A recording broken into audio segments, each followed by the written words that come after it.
Yasher koach to both of you. We start with the bracha. Baruch atah Adonai Eloheinu melech haolam asher kirchanu b'mitzvotav v'tzivanu la'asok b'divrei Torah.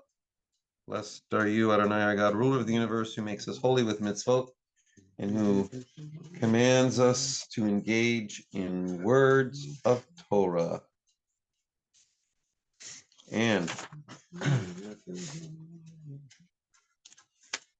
today is Parshat Shemini, and it's also Shabbat HaChodesh. Shabbat HaChodesh. So it's the Shabbat in leading up just before Pesach, and the Shabbat in which we read this section. It's not the one just before Pesach. It's announcing the beginning of the month in which Passover comes in.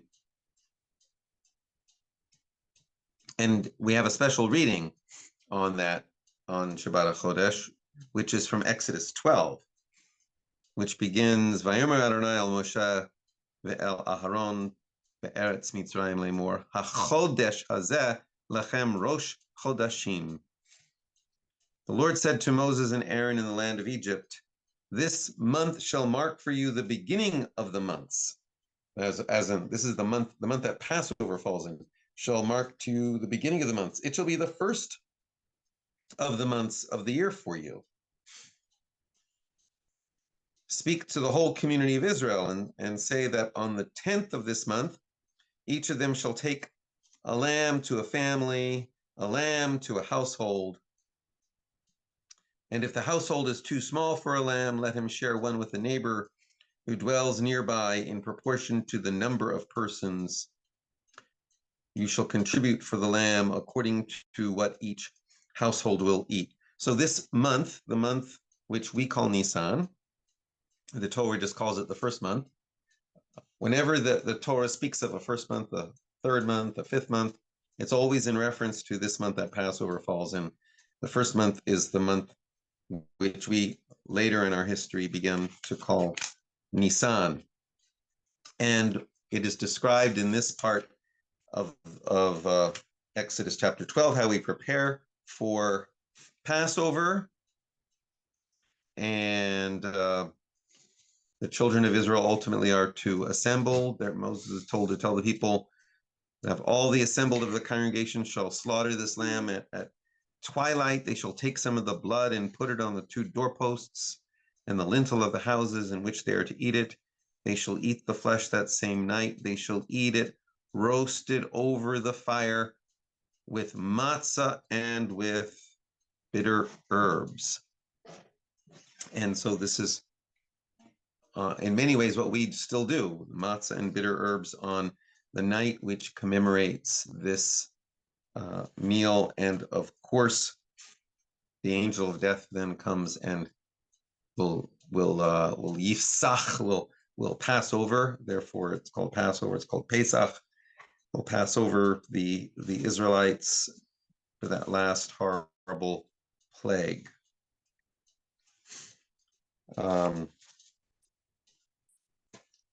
This then leads to, of course, the commemoration of Passover. On the day of Passover, the Torah reading picks up where this Torah reading ends.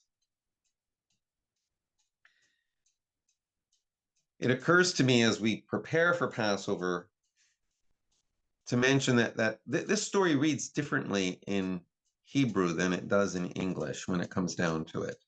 Because we're talking about being slaves in Egypt. And then we leave being slaves and we gain freedom. But in Hebrew, the word for slave is eved. The plural is avadim. Some of you know that. Avadim hayinu. We were avadim. The Hebrew word eved is slave in Hebrew, but it's also servant. It's also servant. So in the story of Passover in Hebrew, we don't stop being avadim. When we tell this in English, we were slaves and then we're not. And in Hebrew, we were avadim, and then in the end, we're still avadim. But we've switched masters. The question is, what are we serving? Who are we serving? Passover is a story about gaining a better master, and yet we're still avadim. It's always at the time of Passover that we reach this Parsha Shemini. We're always reading Shemini at the time of Passover, and that itself is interesting because Parshat Shemini, the first half of it is all about engaging in the laws of purity so that we can engage holiness well. We can engage holiness correctly. And the motivation for this seems to be described by verses such as in Leviticus 10. Through those close to me, I will be sanctified, and before all the people, I will be sanctified. So somehow we are serving God by helping God to be sanctified. Or lahavdil bein hakodesh uvein hachol uvein hatameh uvein hatahor. That sounds a lot like Havdalah, the language of Havdalah, to distinguish between Shabbat and the regular, and to distinguish between holy and regular. The verse I read, it said, to distinguish between the holy and the regular, and the profane and the pure, and it goes on, and to teach the children of Israel all the statutes that Adonai spoke to them at the hand of Moshe, at the hand of Moses. Somehow, what we're celebrating or clarifying maybe on Passover is what it is, the nature of servanthood, not servitude, but servanthood. What is servanthood? What does it mean to be a servant, a faithful servant? The Sfat Emet, a Hasidic Rebbe from over 100 years ago, plucks out a verse from this Parsha, the verse which is, this is the thing the Lord has commanded you to do, that the glory of God may appear to you. This is the thing that the Lord has commanded you to do, that the glory of God may appear to you. The Sfat Emet, that's what he's called, the Sfat Emet, language of truth. His name was Rabbi Yehuda Leib Alter. He was the Rebbe of Gevora Kalvaria, so he's a founder of the Ger dynasty of Hasidim. Published Sfat Emet about 1905 or 1908. And he connects this verse. This is the thing the Lord commanded you to do, that the glory of God may appear to you. He begins by connecting it to a section in Pirkei Avot, which is about servants, servanthood. That section of Pirkei Avot reads, do not be like servants who serve the master in order to receive a reward. Be rather like servants who serve the master, not in order to receive reward. And let the awe of heaven be upon you. This is clearly the message is we should serve God, serving God for the sake of serving God, not for a reward. The Sfat Emet notes that it could have simply said, do not serve in order to receive a reward. But rather it says, do not be like servants who serve the master in order to receive the reward. For him, the implication is that this teaching is not only about doing, but about being, about who we are. He teaches that everything that we are, not only everything that we do, everything we are should be directed towards doing divine will. And in that way, the awe of heaven comes upon us by itself, on its own. If we fashion our lives around this effort to be living out Torah, if everything we are becomes directed towards living a life of Torah and good deeds, not because of some reward, not because we're going to get into heaven, but simply because it's the right thing to do, and it's a good thing to do, then the Sfat Emet says, quoting the verse in this week's Parsha, this is the thing that the Lord has commanded you to do, that the glory of God may appear to you. Let your will be only to do God's will, as God has commanded, and through this, the glory of God may appear to you, meaning that the presence of Shekhinah that is already in your heart will be revealed on its own. When we are running to do what is right because it is right,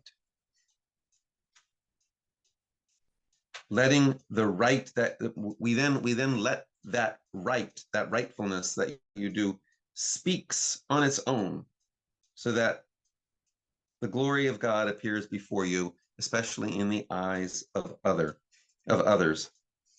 And this is one way of knowing that we are serving the right master, when we find that we are running to do what is right simply because it is right.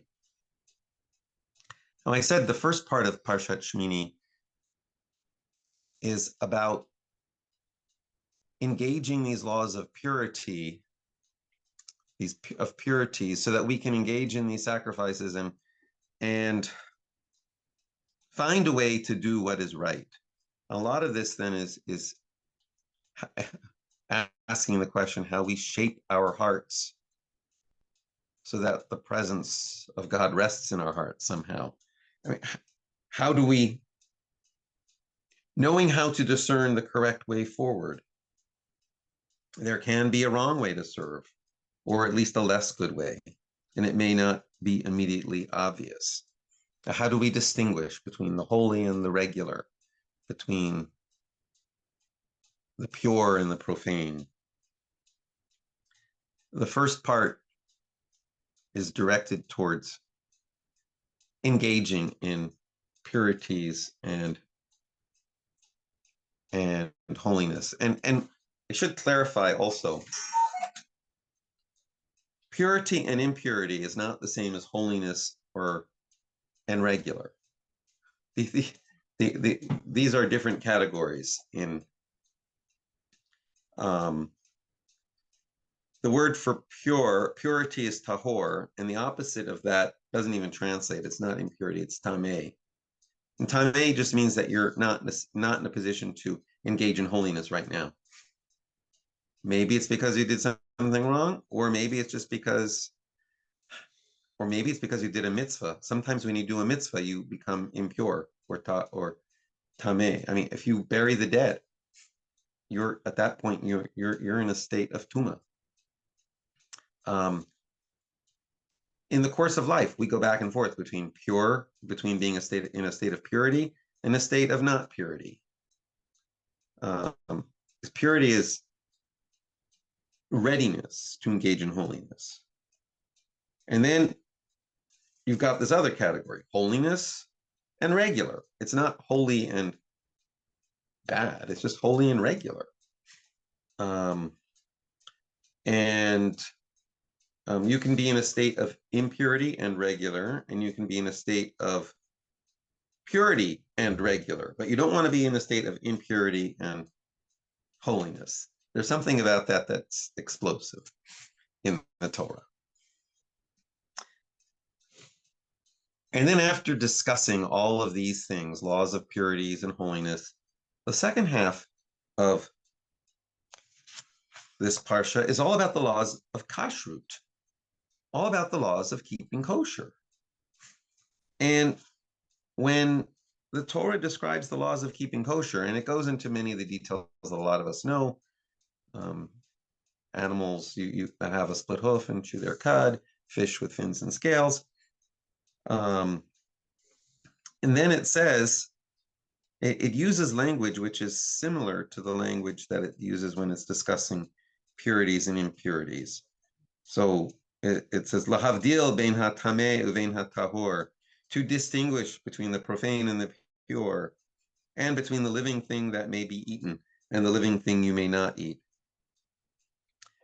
And the whole reason for these laws of kashrut seems to be, Ki ani Adonai hama'aleh etchem me'eretz Mitzrayim lihot lachem lahem ve'etem kadoshim ki kadosh ani.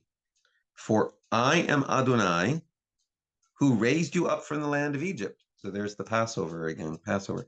Why do we keep kosher? For I am Adonai, who raised you up from the land of Egypt to be for you God. So you shall be holy, for I am holy. You shall be holy, for I am holy. That my people. That's somehow, we ask, what are these laws of kashrut about? Is it about health? Is it about, what is it? I mean, it's the only thing that Torah really ever, the Torah ever really leads us to is this. It's about holiness. It's about being holy. And somehow, by the way it's placed in the Torah, it's connected to these laws of purity and impurities also. So perhaps keeping kosher, perhaps kashrut, is an outward symbol of servanthood. Again, not servitude, but of servanthood. An outward symbol that somehow servanthood. Servanthood. Okay. It is amazing to me how many inmates in the prison how many inmates I deal with in the prison who attempt to get on the kosher diet, even though it is so rough. Now, I know that some of them simply want fresh vegetables, even if it means they have to give up so much else. I know that. But many seem sincere, and it seems they are looking for some way to express a sense of meaning and connection to something bigger than themselves. It is about acknowledging a sense of servanthood. And when we serve something bigger than ourselves, as long as it's a good thing bigger than ourselves, then that magnifies our existence, magnifies who we are. I want to conclude with this poem by Danny Siegel, who visited in Harrisburg not too long ago and met with many of the congregations. This is To Fashion Holiness, his poem To Fashion Holiness, actually fashioning holiness from waste. It's the opposite. Oh God, show us how to fashion holiness from waste, discovering sparks in the broken shells of people beaten down by circumstance and mired in the boredom of hollowness. Teach us to take the neutral substance of reality and create the sublime, forming shapes of blessings with a sacred touch. Instruct us in sympathy so we may learn to tear away at hopelessness and the groan and oi of despair by stories, jokes, and astonishing embraces. Remove shallowness from our lives and destroy senselessness, that we may discover your plan and fulfill your purposes. Give us insight and vision, and we will perform signs and wonders in the sight of all humanity, as you yourself once did in the land of Egypt and at Sinai. Show us life in all its glory, and we will glorify your name here and now, everywhere and forever. Shabbat Shalom, and soon also Chag Pesach Sameach.